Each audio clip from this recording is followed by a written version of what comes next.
अंगार की तरह तप रहा है। इससे तो बहुत तेज बुखार है। आप बिना कुछ भी बोलते हैं, दीजिए मुझे। माधव, माधव, जल्दी से वैद्य जी को बुला के लाओ। जी, अभी बुला के लाता हूँ। ये तुम क्या कर रही हो आनंदी? भगवान की विभूति लगा रही हूँ। बस करो आनंदी, ये सब अंधविश्वास है। अरे आप यकीन तो कीजिए, भगवान की कृपा से इसका माथा ठंडा हो रहा है और बुखार भी उतर गया है ना बाबू? देखिए, दीजिए मुझे। उठो बाबू, आंखें खोलो, तुम्हें तुम्हारी माँ बुला रही है। आंखें खोलो, देखिए ना इसे, क्या हो गया है? आंखें भी नहीं खोलो, आंखें खोलो बेटा। आप चुप क्यों है? आंखें खोलो बेटा, आंखें खोलो। आनंदी, हमारा बेटा कभी आंखें नहीं खोलेगा। नहीं, ऐसा नहीं हो सकता। मेरे बेटे को मुझसे कोई नहीं छीन सकता, कोई नहीं छीन सकता। पागल मत बनो आनंदी। माधव, माधव, आनंदी, बंद करो ये पागलपन। भगवान ने मेरा बच्चा छीन लिया। भगवान ने नहीं, तुम्हारी अशिक्षा और अंधविश्वास ने तुम्हारा बच्चा छीना है। अगर तुम पढ़ी लिखी होती तो आज हमारा शिशु जीवित होता। तुम अनपढ़ थी आनंदी, अनपढ़। नहीं, अब मैं अनपढ़ नहीं रहूंगी, नहीं रहूंगी मैं अनपढ़। मैं पढ़ूंगी ताकि कल किसी और आनंदी को इलाज के अभाव में अपना बच्चा ना खोना पड़े। शाबाश आनंदी, और यही तुम्हारे अपराध के लिए प्रायश्चित भी है।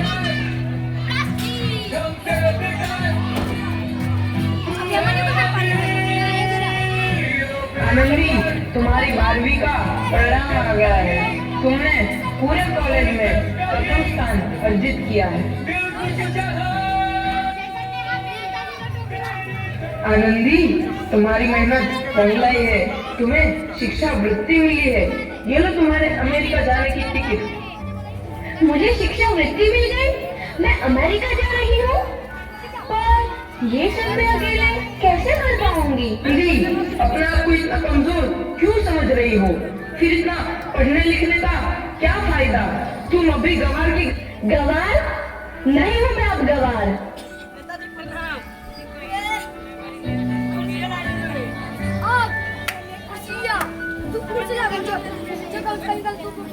तो इस प्रकार 7 अप्रैल 1883 को आनंदी अमेरिका के पेंसिल्वेनिया के लिए रवाना हुई और 3 साल बाद उन्होंने डॉक्टर ऑफ मेडिसिन की उपाधि प्राप्त कर ली।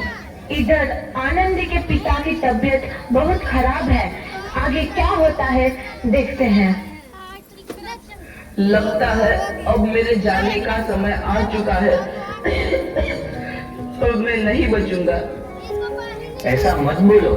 शहर के सिटी हॉस्पिटल में अमेरिका से डिग्री लेकर कोई बड़ा डॉक्टर आया है। एक बार वहाँ चलकर दिखा लेते हैं। हाँ, सही बोला भैया। कम से कम दिल को तसल्ली तो मिल जाएगी।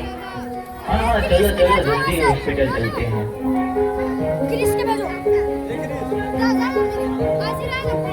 इस मरीज की हालत तो बहुत ही खराब है। कोई चमत्कार ही इसे बचा सकता है। ऐसा मत बोलो भाई। डॉक्टर साहब कब तक आ जाएंगे? लो आ गई डॉक्टर मैडम। डॉक्टर मैडम, जल्दी देखिए, मरीज की हालत बहुत ही खराब है।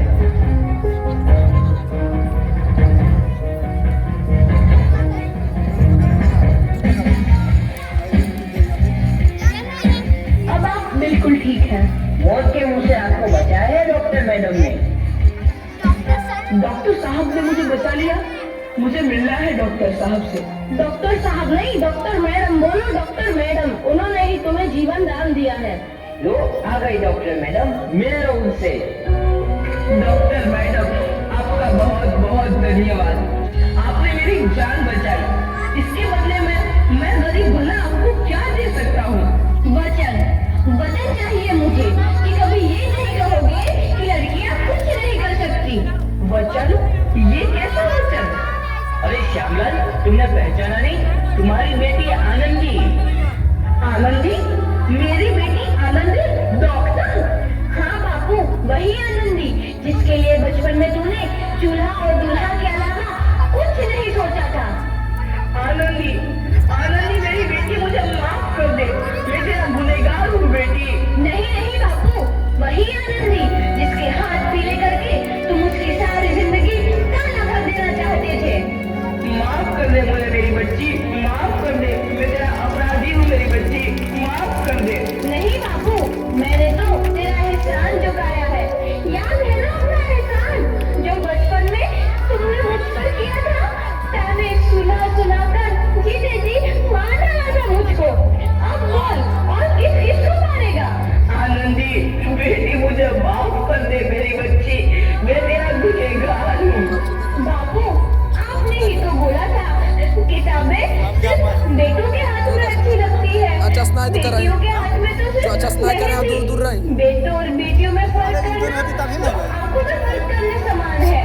एक का पढ़ना और दूसरे का ना पढ़ना सामाजिक अंधकार है बापू, सामाजिक अंधकार। उपकार मांगता हूँ मैं तुझ जैसी बेटी का, जिससे सारी उम्र तुझसे कुछ ना मांगा तो सिर्फ बराबरी का दर्जा। वरना सच तो यह है कि मैं तेरी माफी के लायक भी ना हूँ। मुझ जैसा बाप तेरी बराबरी कर सके उसके मैं लायक भी ना हूँ मेरी बेटी, लायक भी ना हूँ। अपने बापू को क्या माफ नहीं करोगे आनंदी? माफ कर दो आनंदी, माफ कर दो। सुबह का भूला यदि शाम को घर लौट आए तो उसे भूला नहीं कहते। बापू, तो इस प्रकार आनंदीबाई जोशी ने अपनी मेहनत और अटूट इरादे से न केवल भारत की पहली महिला डॉक्टर बनी, बल्कि आगे चल के उन लड़कियों के लिए सुनहरा रास्ता दिखा गई जो जीवन में कुछ करना चाहती थी।